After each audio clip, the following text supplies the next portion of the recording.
When it comes to competitive sports, it's not always about winning.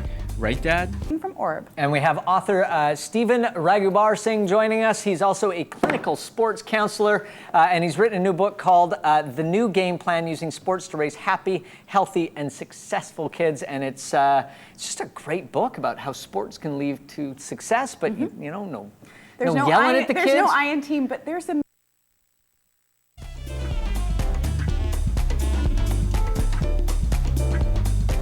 Hey everybody, welcome back to Urban Rush. We are about to find out whether you can use sports to raise happy, healthy, successful kids. I think the answer is yes, but we're going to confirm that and find out why with Stephen Raghubar Singh. He is a clinical sports counselor, and his book, The New Game Plan, is out, using sports to raise happy, healthy, and successful kids. Hey, Stephen, how are you? Hi, thanks for having me on. Thanks for joining us.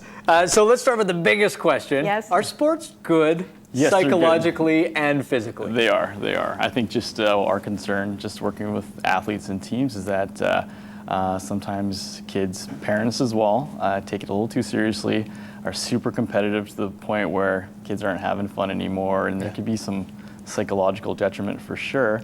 And usually, the whole thing that we're dealing with is that winning at all cost mentality that's just so pervasive. When you're a parent, I mean, there seems a natural time, whether you have boys or girls, put them in hockey, skating, ballet, what have you.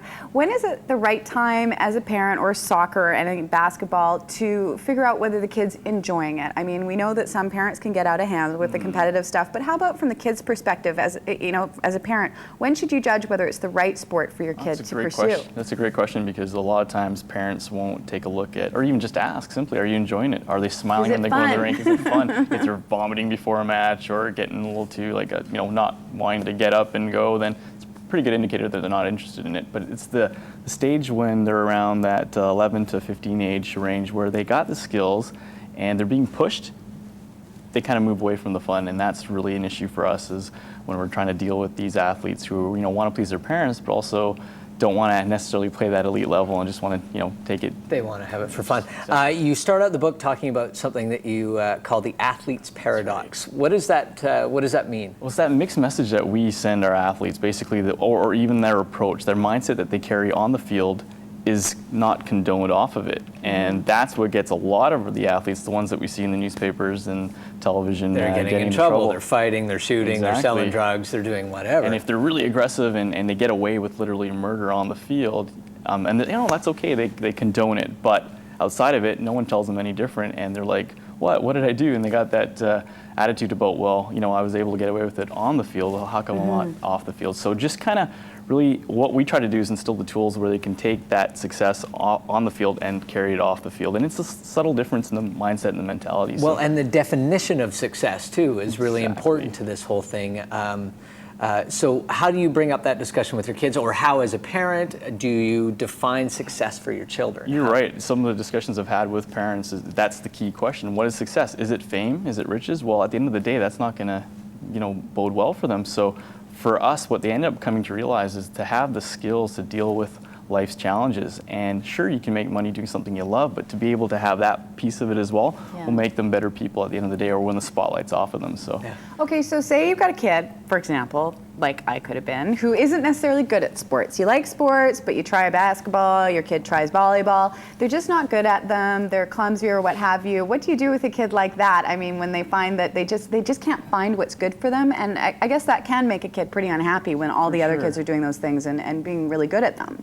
And there's a couple things we take a look at it. One, is it the right sport to try out in the beginning? Because some kids might gravitate to a certain thing, but that may not be the best sport. So we take a look at where some guesses about their IM messages and where they're at, and kind of wean them towards something. Sport, they may not be, coordinated. That's okay, because there's an underlying message in that book too about certain activities that can still create that healthy mindset and approach. And it's the approach that we're concerned about, because no matter what you do in life, if you have that positive attitude and you carry it with you, whatever aspect, then you'll do fine. So what if a kid's interested in the arts? Can that have the same positive effect that sports can for a kid that's not into sport? Absolutely, especially if you can combine basically the balance of all different types. So some team, some individual, some pseudo team, as we talked about it, a combination of both.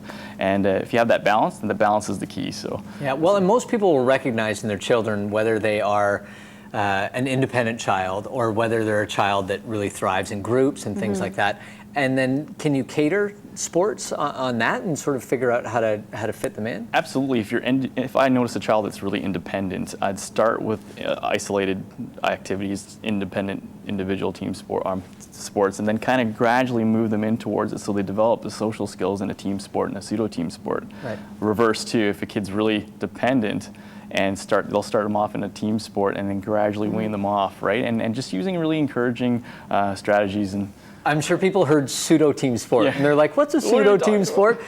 Curling? Is that curling, cricket, baseball? Basically, when we break down sports, the categories have a little bit more of a criteria attached to it. So team sports have direct interaction.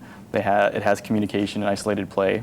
Individual sports are just isolated play, but pseudo team sports has the communication aspect, like baseball, and isolated play. There's no direct interaction in the act of scoring. So that's kind of the criteria that we use. So in baseball, in the act of scoring, if a ball from one teammate touches another, then they're actually penalized. So.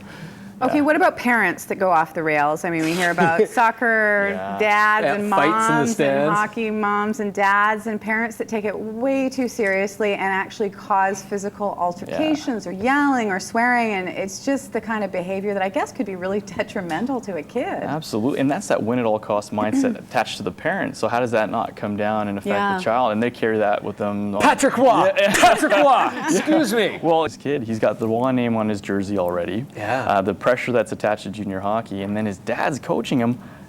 No surprise. That is the perfect story.